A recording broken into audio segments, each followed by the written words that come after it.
My mother abandoned me for 10 years, but when she came back crying and begging forgiveness, I discovered she only wanted my $850K inheritance, so I recorded her for months and exposed her with all the evidence. I'm 19 years old, studying engineering at university, and I basically live with my best friend's family because, well, my own family is a complete disaster. I guess I should start from the beginning, so this makes sense.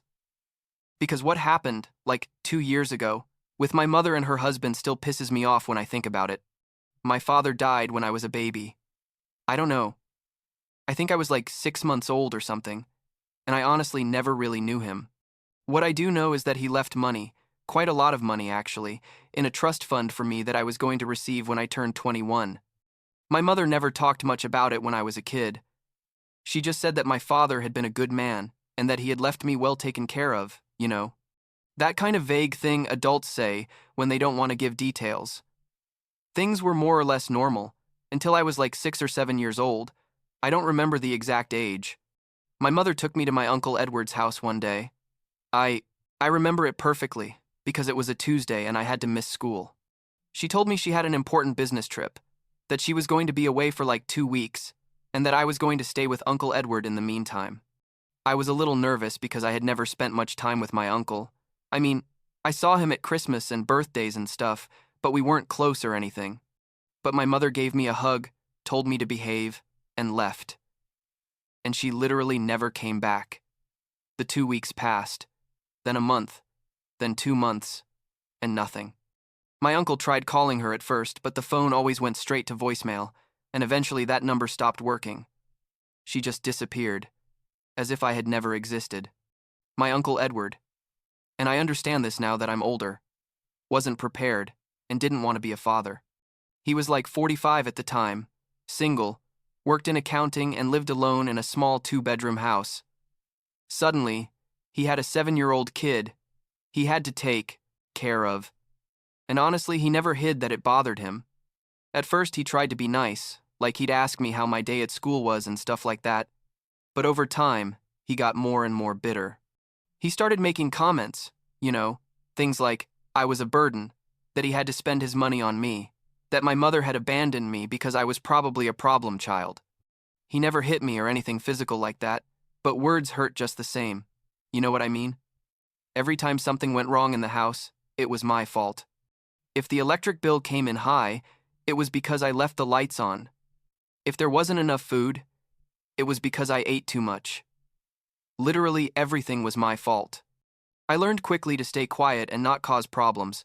I'd lock myself in my room, which was basically my uncle's office converted into a bedroom, and I'd spend my time studying.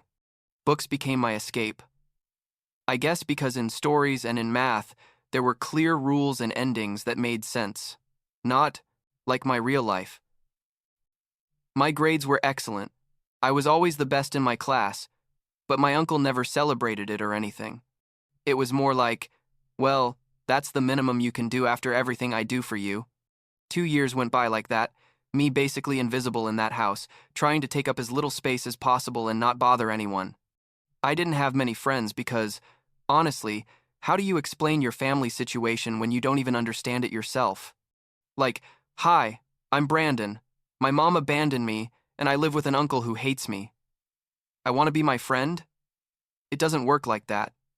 Everything changed when I was 14 and met Lauren. We got paired up to do a project together in history class, one of those long projects that last like a month, and we ended up spending quite a bit of time together. Lauren was, I don't know how to explain it, genuine. She didn't ask the typical awkward questions about my family. She was just kind and funny and made everything seem easier. The day we were working at her house and her mom invited me to stay for dinner, and it was like, wow, this is how a normal family works. Her dad asked about school, but in an interested way, not interrogating. Her younger brother was annoying, but in an affectionate way. Everyone laughed and talked and listened to each other, and I realized everything I had been missing. Lauren and I became best friends after that. I started spending more and more time at her house. Her parents never made me feel like I was in the way. On the contrary, they always told me I was welcome whenever I wanted. Mr. Russell, Lauren's dad, was a lawyer, and I think he kind of understood my family situation, even though I never told them all the details. They just knew I lived with my uncle and that my mother wasn't in the picture. Lauren's mom, Sandra, started inviting me to family things, like birthdays, holidays, and when I turned 16, they told me I had my own place at the table. They literally had a plate, silverware, designated for me. It sounds silly, but it made me cry the first time I saw it. My uncle Edward was more than happy for me to spend so much time away from the house. It meant he didn't have to deal with me, basically. By the time I was 17, I practically lived with Lauren and her family. I only went to my uncle's house to sleep and keep my stuff. I had a part-time job at a coffee shop near school. I saved every penny I could because I knew that as soon as I turned 18, I was getting out of there forever. I was already applying to universities. I had good grades, scholarship options, and a plan. Things were going well, or at least as well as they could given the circumstances. And then my mother reappeared. It was a Tuesday. Again, a Tuesday, curiously enough. I had just gotten home from school and was about to go to Lauren's house when I heard someone knocking at the door. My uncle opened it, and I heard a woman's voice that sounded familiar, but I couldn't place. I peeked into the living room, and there she was, my mother, after 10 years. She looked different, obviously, older, more put together, with expensive clothes and an elegant haircut. There was a man with her, tall, like 50 years old, with glasses and a suit. My mother saw me and literally started crying, came running toward me with open arms, saying, my baby, I missed you so much, forgive me." And I just stood there like, what the hell is happening? The man introduced himself as Mitchell, my mother's husband. He said they had met like 5 years ago and had gotten married 3 years ago. My mother wouldn't stop apologizing, saying she had made the worst mistake of her life by leaving me, that she had been going through terrible depression after my father's death, that she hadn't been able to handle being a single mother, that she had needed time to heal, but that she always thought about me. Everything sounded very rehearsed, you know? Like she had practiced the speech 1,000 times. Mitchell put his hand on her shoulder protectively and said things like, "Your mother has suffered a lot these years. She's worked on her mental health. Now she's ready to be part of your life again." I don't know what they expected me to say, that I was going to run into her arms crying and telling her everything was forgiven. I told them I needed time to process all this, that they couldn't just show up after a decade and expect things to go back to normal. My Uncle Edward, and this was probably the most surprising thing, actually defended me. He told them I had grown up well despite everything, that I didn't need the drama, that if my mother really wanted to reconnect, she had to do it slowly and respect my boundaries. I think it was the first time in years that my uncle acted like he actually cared, though he probably just wanted all that drama out of his house as soon as possible. Mitchell and my mother stayed like an hour more, talking with my uncle mostly, asking him for details about what my childhood had been like, my adolescence. My mother kept crying from time to time, saying things like, "I missed so much. I'll never forgive myself." Mitchell was all sympathy and understanding, said they wanted to make up for lost time, that they understood this was difficult for me. Before they left, my mother gave me her phone number and the address of their house, which according to her was like 45 minutes away, in a nice suburban neighborhood. She asked me to please call her when I was ready to talk. When they left, I was like in total shock. I called Lauren immediately and went straight to her house. I told her everything and she was just as shocked as I was. Her parents also found out and Mr. Russell told me something that stuck with me. He said, "Brandon, it's your decision whether you want to have a relationship with your mother or not, but be careful, because 10 years is a long time and people change. And sometimes when someone reappears after so long, it's because they want something." At the time, I thought he was being too cynical, but it turns out he was absolutely right. I spent like a week without calling my mother. Honestly, I didn't know what to feel. Part of me, the part that was still that 7-year-old boy waiting for his mom to come back, wanted to give her a chance. But the rational part knew this was weird, that the timing was suspicious. I finally called her, more than anything because I felt like if I didn't, I was going to be left wondering forever. We agreed to meet for lunch at a restaurant, neutral and public. Lauren insisted on coming with me and waiting at another table, like as moral support from a distance, and I honestly appreciated it. My mother showed up alone that time, without Mitchell. She apologized again, told me more details about her life, about how she had basically run away because she couldn't handle the responsibility, about how she had moved to another state, had worked different jobs, had met Mitchell. Everything. Sounded plausible, I guess. But there was also something that didn't add up. The way she avoided certain questions, how she changed the subject. When I asked why she never tried to contact me in all those years, not even a letter or a message, she said she was too ashamed, that she didn't know how to approach me. But I don't know. Something didn't feel genuine. After that lunch, my mother started calling me often, like every 2 or 3 days. She'd invite me out, sometimes with Mitchell, sometimes alone. They'd buy me things, expensive clothes, a new phone because mine was basic. They'd take me to good restaurants. Mitchell was always super nice, asked about my plans for college, said they wanted to help me with whatever I needed. My mother talked about how she wanted to make up for lost time, how she wanted to be present for this important stage of my life, and I, honestly, wanted to believe it was real. I wanted to believe that my mom had come back because she really missed me and wanted to be part of my life. Lauren wasn't buying it. She told me straight up, "Brandon, this is weird. Why now? Why right when you're about to go to college and become an adult?" Her dad also expressed his doubts, but in a more subtle way. He asked me if my mother knew about my father's trust fund. And that's when it clicked. Of course she knew. She was the one who had set up the trust fund after my father's death. She knew exactly how much money was there and knew I was going to receive it when I turned 21. I was 17, only 4 years away. I decided to test something. The next time I saw my mother, I casually mentioned that I had been thinking about my financial future, that I knew about my father's money. Mitchell's face literally lit up. Like, "Oh yeah, your mother told me about that? What a blessing that your father left you well taken care of. That's going to help you a lot with college."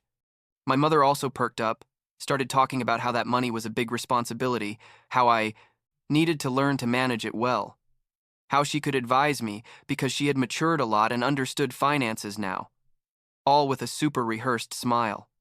The next few weeks were more of the same. They kept inviting me, being super generous and attentive, but every conversation somehow ended up touching on the topic of money. Mitchell asked me one day if I knew exactly how much was in the trust fund. I told him no, that I had never asked for the details because there was still time. He told me it might be a good idea to find out, plan ahead. My mother added that it would be smart to think about investments, about how to grow that money. That Mitchell knew a lot about that because he worked in finance. Turns out he was a financial advisor. How convenient, right? One night, I was at their house.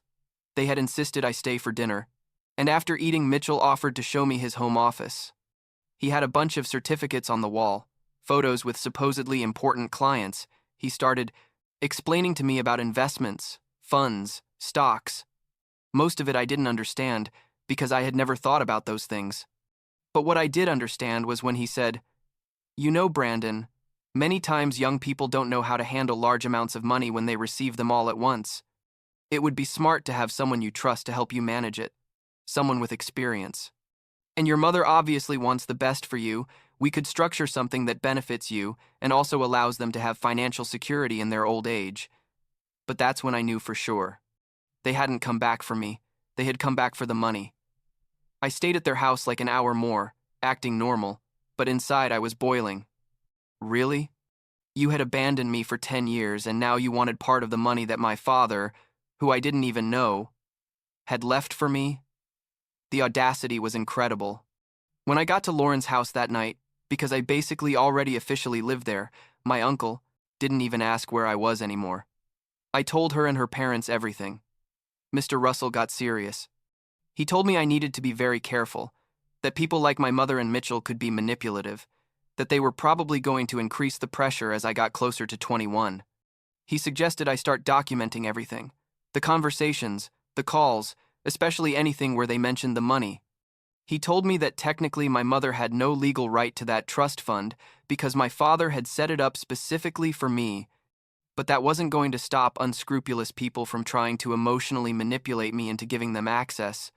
So that's what I did. I started recording the conversations on my phone, obviously without them knowing. In my state, it's legal to record conversations you participate in without informing the other parties. Mr. Russell confirmed that for me. The next few weeks were revealing. My mother and Mitchell became more insistent. They invited me, constantly, bought me more things, told me how much they loved me, and how much they wanted to be in my life. But always, the conversation came to money. Mitchell told me one day that he had done some calculations, that if I gave him access to a portion of the trust fund, he could make investments that would double or triple the money in a few years. My mother added that they weren't asking me for everything, just a part. Something fair, considering everything they had done for me these last few months, as if a few months of attention bought 10 years of abandonment. They said it was the least I could do to help my own mother have a comfortable old age. The pressure kept increasing. When I turned 18, they threw me a party, spent a bunch of money at an expensive restaurant, gave me a new laptop for college. The whole time Mitchell talked about the future, about how he could be a father figure to me, about how we were family now. My mother cried, saying she was so grateful to have this second chance with me, and then, when it was just the three of us in the parking lot after the party, Mitchell said it straight up. He said, "Brandon, we've been thinking, when you receive the trust fund in a few years, it would be reasonable for you to give us a part, let's say 30%, as compensation for everything your mother suffered and as an investment in our family relationship. Your mother sacrificed a lot raising you those first years." I stayed quiet, acting like I was considering it. I said I was going to think about it, that it was a big decision. They seemed satisfied, like they already had it in the bag. That night I showed the recordings to Mr. Russell. He listened to everything and shook his head, said this was exactly what he had feared, that it was pure emotional extortion. He asked me what I wanted to do, if I wanted to confront them or just cut contact. I wanted to confront them. I wanted them to know I wasn't that naive, that I had seen exactly what they were doing. Mr. Russell helped me plan everything. We arranged to have a meeting. I told my mother and Mitchell that I wanted to talk about the future and about their proposals. They sounded excited on the phone. They probably thought I was going to agree to give them money. We agreed to meet at a coffee shop on a Saturday afternoon. I arrived with Mr. Russell. My mother and Mitchell were surprised to see him but tried to hide it. Mitchell shook Mr. Russell's hand, all professional, and my mother asked me if everything was okay. I told them yes, that I had just brought Mr. Russell because he was a lawyer, and I wanted to make sure I understood everything well before making decisions about my money. That seemed to make them a little nervous but still confident. I sat down, took out my phone, and said, "Before we talk about the future, I want to clarify the past. Can we be honest about why you really came back into my life, Mom?" My mother went pale.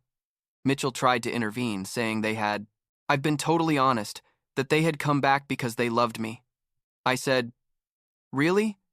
Because I have recordings from the last 3 months, and in every single one of them, you mention my inheritance." And I played the recording, where Mitchell directly asked me for 30%. My mother's face was pure horror. Mitchell turned red, started saying I was misinterpreting things. That, of course, money was a relevant topic, but it wasn't the only reason. Mr. Russell spoke then, very calm and professional, said he had listened to all the recordings, that there was a clear pattern of emotional manipulation and extortion, and that if they didn't cease all contact with Brandon immediately, he was prepared to take legal action. My mother started crying, but this time they didn't seem like manipulation tears, they seemed real. She said yes, that they had come back for the money initially, that Mitchell had convinced her it was a good idea to reconnect with me to secure their future, but that in the process, she had remembered how much she loved me, that not everything had been fake. Mitchell interrupted her, saying she shouldn't admit anything, that I had no right to judge them, that they had also spent money on me these months and deserved something in return. I told them the chances were over, that I wasn't going to give them a single cent when I received the trust fund, that I didn't want to see them ever again, that thanks for teaching me exactly what kind of person my mother was, that in the end, my Uncle Edward was right about her. My mother tried to grab my hand, saying, "Please, please, forgive me," but I pulled away. Mitchell stood up furious, saying I was ungrateful, that my father would be disappointed, that they had tried to do things right. Mr. Russell simply repeated that it was better for them to leave. When they left the coffee shop, Mitchell was yelling at my mother in the parking lot. I heard her say, "I told you the kid was smarter than you thought," and he yelled back that the whole thing had been her idea from the beginning. I didn't stay to hear more. Mr. Russell took me back to his house and I broke down there. Lauren hugged me while I cried. And it wasn't so much about what had just happened, but about everything. About the 10 years of abandonment. About having had hope that maybe my mother had really changed. About realizing I never had a mother who loved me unconditionally. It's been like 2 years since that. I'm in my second year of college, studying engineering, like I said. My grades are good. I live on campus, but spend most weekends with Lauren and her family. They basically adopted me officially. Not legally, but in all the ways that matter. My Uncle Edward and I have a cordial relationship now. Nothing close, but at least there's no hostility anymore.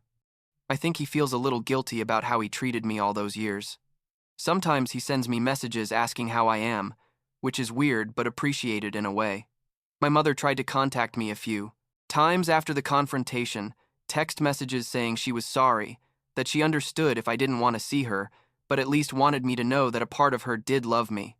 I haven't responded. Mitchell, and she got divorced like 6 months ago from what I heard. Apparently he left her when he realized there was definitely not going to be any money. Part of me feels sorry for her, honestly. But another bigger part just can't forgive. Maybe someday. I don't know. But for now, I'm going to receive the trust fund when I turn 21, in less than 2 years. I've already talked to Mr. Russell about how to handle it responsibly, about safe investments and financial planning. I'm not going to be stupid with the money. It's the only thing my father left me, and I'm going to honor that by using it well. I'll probably save most of it for the future. I'll use some to finish college without debt, and maybe I'll donate a part to organizations that help children in difficult family situations, you know? Turn something good out of all this. Lauren and I are still best friends. She's studying psychology at the same university. Sometimes she asks me if I'm really okay, and I tell her the truth, that some days yes and others not so much, but that I'm better than I would be if I hadn't met her and her family. They taught me that family isn't always the people you share blood with. Sometimes it's the people who choose to stay with you when things get hard. The people who give you a place at their table without expecting anything in return. And that's enough for me, I guess.